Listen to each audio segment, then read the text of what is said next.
Welcome to Star India study. मैं अभिषेक आप सभी लोगों का बहुत बहुत स्वागत करता हूं। आज हम एक आप सभी लोगों के लिए एक ऐसी वीडियो लेकर के आए हैं जिससे आप लोगों को बहुत ज़्यादा सीखने को मिलेगा। और भगवान ना करे कि आपके खिलाफ़ कोई झूठी एफआईआर कराए, लेकिन अगर ऐसी प्रॉब्लम आ जाती है तो उसको आपको किस तरीके से सॉल्यूशन करना है, क्या करना होगा अगर आपके खिलाफ़ कोई झूठी एफआईआर करवा देता है।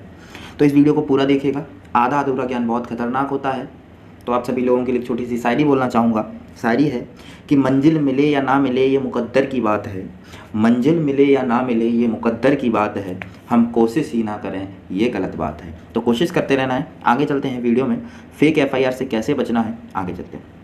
यदि एफआईआर से कैसे, झूठी एफआईआर से कैसे बचें, यदि कोई झूठी एफआईआर दर्ज कराए तो क्या करें। आपको फर्स्ट क्या करना है, झूठी एफआईआर करा देता है। बहुत सारे ऐसे केसेस होते हैं जिसमें झूठी एफआईआर करके किसी दूसरे को फंसाया जाता है अपना बचाव करने के लिए। तो देखते हैं, आजकल लोगों को उनके गुस्से पे काबू नहीं रहता। बदले की भावना में कुछ लोग ऐसा कर जाते हैं कि झूठी एफआईआर उन्होंने करा दी, जिसकी वजह से लोगों की ज़िंदगी बर्बाद हो जाती है। आगे गवर्नमेंट जॉब नहीं लग पाती तो बहुत सारी होती हैं, और आपसी मतभेद के कारण पुलिस तक पहुंच जाते हैं। निर्दोष के खिलाफ एफआईआर करवा देते हैं, जिसमें उसकी ज़िंदगी पुलिस और कोर्ट के चक्कर में ही निकल जाती है। उसकी पूरी तरीके से ज़िंदगी बर्बाद हो जाती है।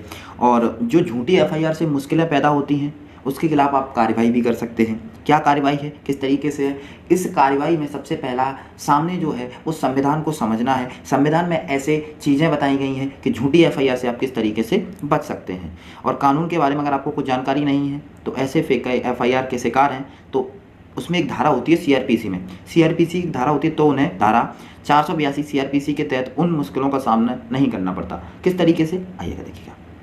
सबसे पहले एफआईआर होती क्या है, व्हाट इज एफआईआर। एफआईआर का full form first information report, मतलब पहली सूचना, प्रथम सूचना रिपोर्ट जिसे बोलते हैं, पुलिस को दी जाती है।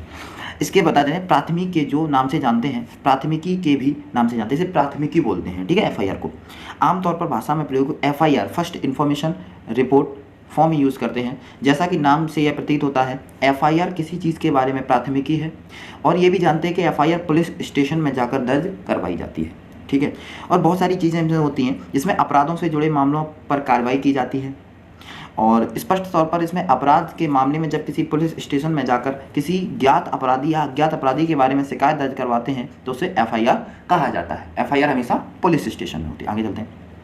एफआईआर में शिकायतकर्ता द्वारा अपराध के बारे में पूरी जानकारी देनी होती है ताकि पुलिस उस व्यक्ति की पूरी तरह से मदद कर सके।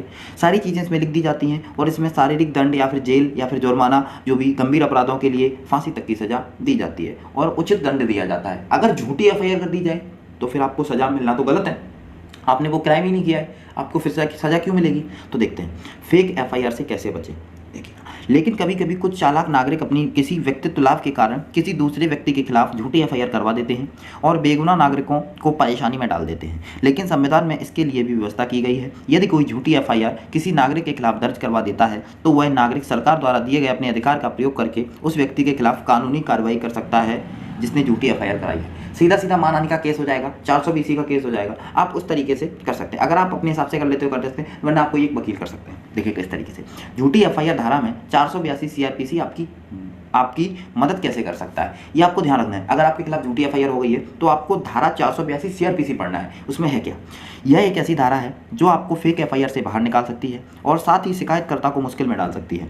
जिसके खिलाफ झूठी एफआईआर की है आप उसे चैलेंज कर सकते हैं, साथ ही कोर्ट में उसके खिलाफ लड़ सकते हैं। आपको कोर्ट और कार्रवाई से बचने के लिए अपनी ओर से वकील के द्वारा प्रार्थना पत्र देना होगा। यदि आपके पास कोई ऐसा सबूत है जो आपको साबित कर दे कि आप सच बोल रहे हैं और दूसरी पार्टी झूठ बोल रही है तो आपको अपने पत्र के साथ ही कोर्ट में प्रस्तुत करना होगा। ज़्यादातर इस तरह के षड्यंत्र चोरी, बलात्कार, दहेज इत्यादि में होता है, जहां झूठी एफआईआर से आपको पुलिस के चक्कर काटने पड़ते हैं। सरकार ने ऐसी लोगों की मदद के लिए ये धारा बनाई है जहां आप अपने एफआईआर के वजह से जो कार्रवाई हो रही है उसे रुकवा सकते हैं। आप जब कोर्ट में एफआईआर के खिलाफ एक्यूशन की मांग करते हैं तो अधिकारी इस पूरे मामले की जांच करते हैं जिससे सच्चाई का पता चल सके, गुनाहगार की सज़ा हो। जब तक कोर्ट में ऐसे मामले 482 धारा के तहत चलता है आप पर कोई कार्रवाई नहीं होगी और आपकी मुश्किलें कम हो जाएंगी। तो झूठी एफआईआर से बचने के बहुत सारे तरीके हैं। देखिएगा, तरीका यही है लेकिन इसको घुमा के बहुत तरीके से कर सकते हैं। किस तरीके से, देखिएगा, आप 482 सीआरपीसी की धारा की वजह से झूठी एफआईआर में गिरफ्तारी से भी बच सकते हैं। लेकिन ये याद रखें कि आपको जल्द से जल्द अपनी बेगुनाही को सबूत कोर्ट में पेश करना होगा ताकि इसका निर्णय हो सके कि आप इन सब से छूट सकें। इस तरह आप अपने खिलाफ एफआईआर की दर्ज की गई झूठी एफआईआर से बच सकते हैं। यदि आपकी एफआईआर लिखने से कोई अधिकारी मना कर देता है, ठीक है, तो आप उसके खिलाफ भी एक्शन ले सकते हैं।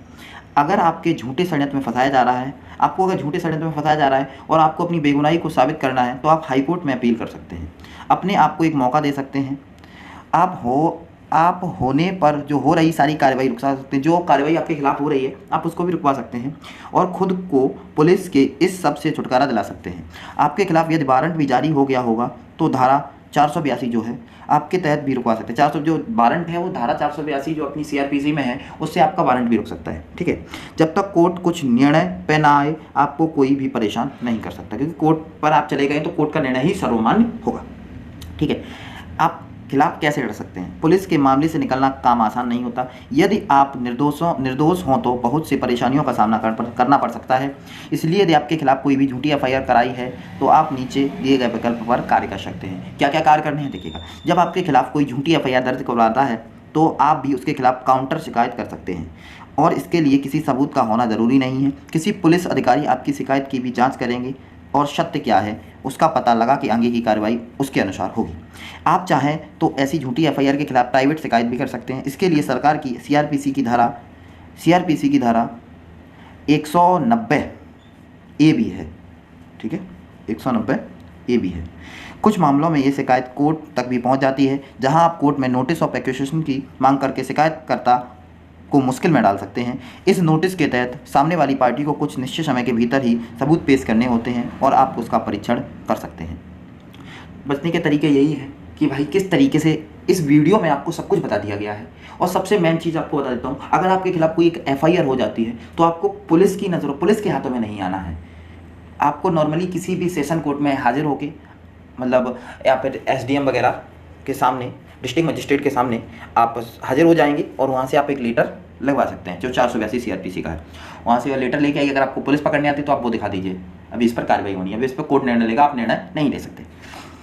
जब आप अपने खिलाफ दर्ज की गई एफआईआर के खिलाफ अपील करते हैं तो ये सारा मामला की जांच और भी सावधानी से की जाती है, लेकिन ये एक मौका है दोनों पार्टियों के पास कि अपनी बात को कोर्ट में यही साबित करें कि दोनों को ही सबूत इकट्ठा करने की कोशिश करनी चाहिए।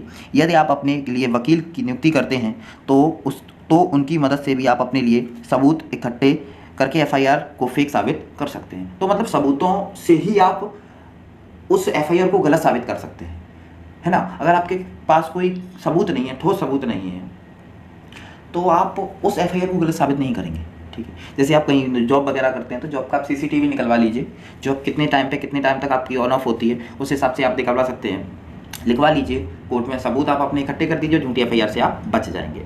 तो ये वीडियो थी, छोटी सी वीडियो थी, ज्ञान तो ज़्यादा मेरे अंदर है नहीं, बट जितना है आप सभी लोगों के साथ में शेयर करने की ट्राई करता हूँ। और मिलते हैं किसी नेक्स्ट वीडियो में, तब तक के लिए जय हिंद, जय भारत, बाय बाय।